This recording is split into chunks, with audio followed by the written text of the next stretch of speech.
एक बार एक छोटी सी बच्ची हाथ में मिट्टी की गुल्लक लेकर के भागती हुई एक दवाइयों की दुकान पर गई। वो काफी देर तक वहां पर खड़ी रही, लेकिन दुकानदार का ध्यान उसकी तरफ नहीं गया क्योंकि और भी बहुत सारे लोग खड़े हुए थे।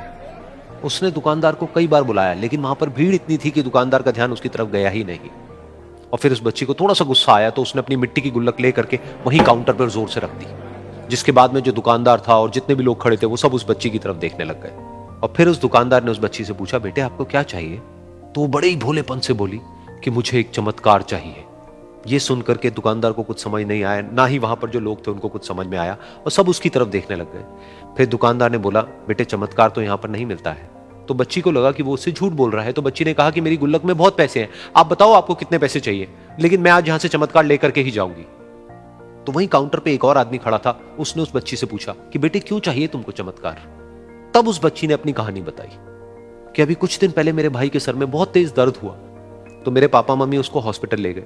उसके बाद कई दिन तक मेरा भाई घर नहीं आया। तो मैंने कई बार अपने पापा से पूछा, लेकिन उन्होंने मुझे कुछ नहीं बताया। उन्होंने बार बार यही कहा कि वो आ जाएगा, वो कल आ जाएगा, वो कल आ जाएगा, लेकिन वो आ ही नहीं रहा था। तो मैंने देखा कि मम्मी रो रही है, और पापा मम्मी को कह रहे थे कि उसकी दवाइयों के लिए और उसके इलाज के लिए जितने पैसे चाहिए उतने मेरे पास में नहीं है, अब उसको कोई चमत्कार ही बचा सकता है। तब मुझे लगा कि अगर मेरे पापा के पास में इतने पैसे नहीं भी हैं तो क्या हुआ, मेरे पास में तो है। तो मैंने जितने भी पैसे जोड़ रखे हैं वो सारे लेकर के मैं इस दवाई की दुकान पर आई। फिर उस आदमी ने उस बच्ची से पूछा, कितने पैसे हैं तुम्हारे पास में? ये सुनते ही उस बच्ची ने अपनी गुल्लक उठाई, जमीन पर फेंकी और तोड़ दी, और पैसे गिनने लग गई। बाकी सब लोग खड़े होकर के उसको देख रहे थे।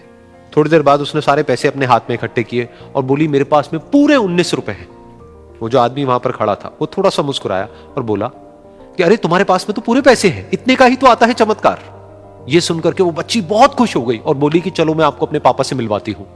बाद में पता लगा कि वो आदमी कोई आम आदमी नहीं था, बल्कि एक बहुत बड़ा न्यूरोसर्जन था, और उसने सिर्फ 19 रुपए में उसके भाई की सर्जरी करी, और कुछ ही दिन बाद वो ठीक होकर के घर वापस आ गया। फिर कुछ दिन बाद वो बच्ची, उसका भाई, उसके पापा, उसकी मम्मी चारों एक साथ बैठे हुए थे और बात कर रहे थे। तो उसकी मम्मी ने उसके पापा से पूछा कि अब तो बता दो ये चमत्कार आपने किया कैसे? तो उन्होंने अपनी बेटी की तरफ देखा और बोले, ये चमत्कार मैंने नहीं, इसने किया है।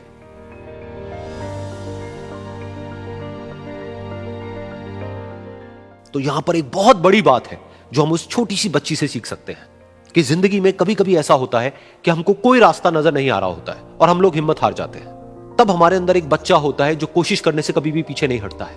वो हार मानने को तैयार नहीं होता है क्योंकि उसको ना शब्द समझ नहीं आता है।